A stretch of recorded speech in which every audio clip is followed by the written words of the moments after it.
Chers amis, Shabbat Shalom.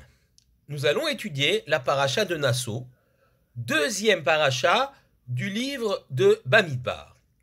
Cette paracha commence par le verset suivant, Nasso et Rosh bene Gershon gamhem, ce qui veut dire compte les fils de Gershon eux aussi.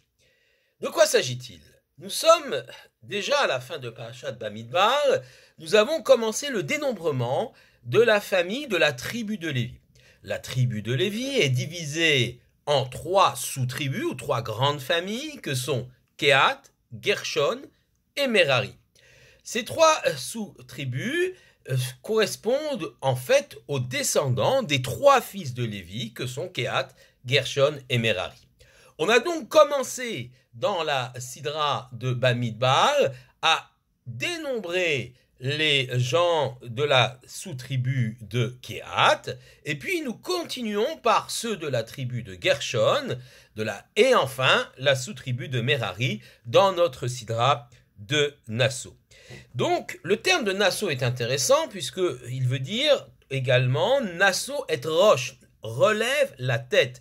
On ne dit pas simplement compte les individus par personne, mais relève la tête des individus comme si, effectivement, le fait de les dénombrer conférait une sorte de spiritualité, de regain de spiritualité, comme si compter chacun des individus leur attribuait une sorte de sainteté, une sorte de spiritualité, et ceci est marqué par les termes Nasso et Rosh, relève la tête plutôt qu'un mot plus banal qui serait le mot de compter.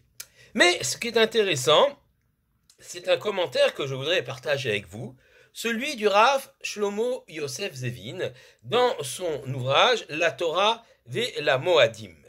Il explique que nous avons ici, dans le dénombrement des trois familles de Kehat, Gershon et Merari, une classification de ces sous-familles, de ces sous-tribus, ces familles, par ordre décroissant d'importance.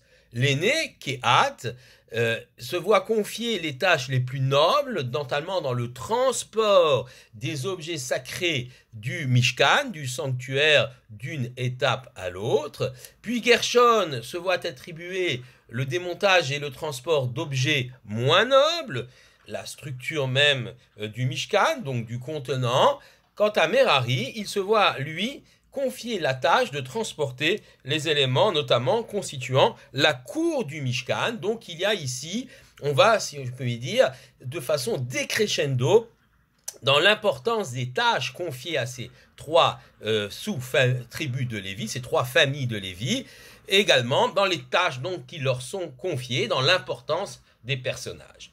Mais le Rav Zevin va un peu plus loin et il va essayer de nous expliquer la signification même des trois termes de Kehat, Gershon et Merari. Prenons d'abord le terme de Kehat.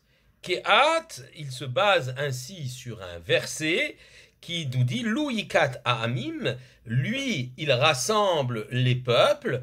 Donc, à partir de ce mot « ikat », Kehat veut donc dire bien « rassembler ». C'est l'idée de rassembler l'ensemble des personnes qui est symbolisée par le mot Kehat. Puis vient le mot Gershon. Gershon vient, l'étymologie du mot Gershon, c'est bien le garesh, dit le Rav Zevin, c'est-à-dire séparer, se séparer. Quant à Merari, lui, eh bien, ce terme-là vient de l'hébreu mar, quelque chose qui est amer. Et voilà comment le Rav Zevin va nous expliquer de façon plus symbolique, plus spirituelle, le dénombrement de ces trois familles de Lévi, Kehat, à la fin de Bamidbar, Gershon, dans notre Sidra de Nasso, et Merari également, dans notre Sidra de Nasso. On a ici, finalement, l'histoire du peuple juif qui va se dérouler sous nos yeux. Tout d'abord, première étape, une étape qui est assez sublime, extraordinaire, symbolisée par le terme de Kehat, donc le plus haut dans l'importance, Lou yikat ha'amim, comme on dit, lui, vers lui se rassemble, donc le mot Kehat veut dire rassembler, c'est l'ensemble du peuple juif qui est rassemblé sur sa terre au temps faste du temple de Jérusalem, du Beth Amikdash, et effectivement, c'est un moment extrêmement extraordinaire pour le peuple juif, et il est symbolisé par le terme de Kehat. Et puis malheureusement, les temps sombres arrivent, les temps de la destruction du Beth Amikdash, et arrive alors la dispersion, l'exil, l'expulsion de la terre d'Israël et la dispersion à travers les nations. C'est symbolisé par le thème Gershon, dont nous avons expliqué qu'il vient du mot legaresh, du mot donc se séparer, divorcer. Gershon donc symbolise la deuxième étape, malheureusement moins réjouissante par rapport à la première étape du peuple juif. Et puis arrive le terme de Merari. Et comme on a expliqué, Merari vient de l'hébreu mar, quelque chose qui est amer. Amer comme le maror de Pessah. Eh bien, là, c'est la troisième étape, lorsque le peuple juif est totalement dispersé et sous la coupe et sous le joug des nations, alors il ressent une terrible amertume. Cette terrible amertume, effectivement, va le tarauder, va le toucher profondément.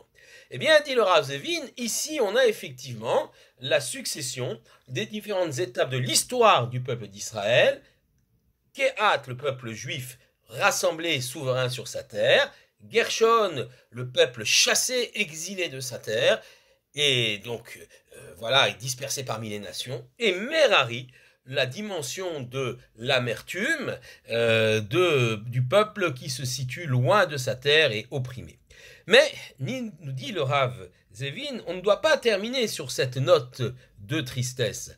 En effet, la fait d'être amer est déjà une prise de conscience extraordinaire. Si je suis amer parce que je suis en galoute, si je suis amer parce que je ne peux pas réaliser ma vocation de juif, et où il est très difficile de la réaliser en dehors de la terre d'Israël quand je suis opprimé, cette prise de conscience va me permettre alors de m'adresser au Tout-Puissant.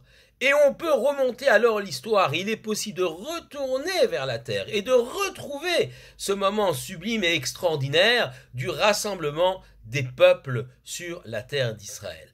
Et c'est pourquoi, dit le Rav Zevin, si on nous décrit l'ordre des familles de Lévi par ordre décroissant d'importance, et qu'effectivement on peut y voir la symbolique de l'histoire du peuple juif, rassemblé sur la terre, chassé, et puis amer et dispersé, le chemin inverse est tout à fait possible. C'est le temps du Mashiach, le temps, effectivement, où le peuple juif pourra remonter l'histoire.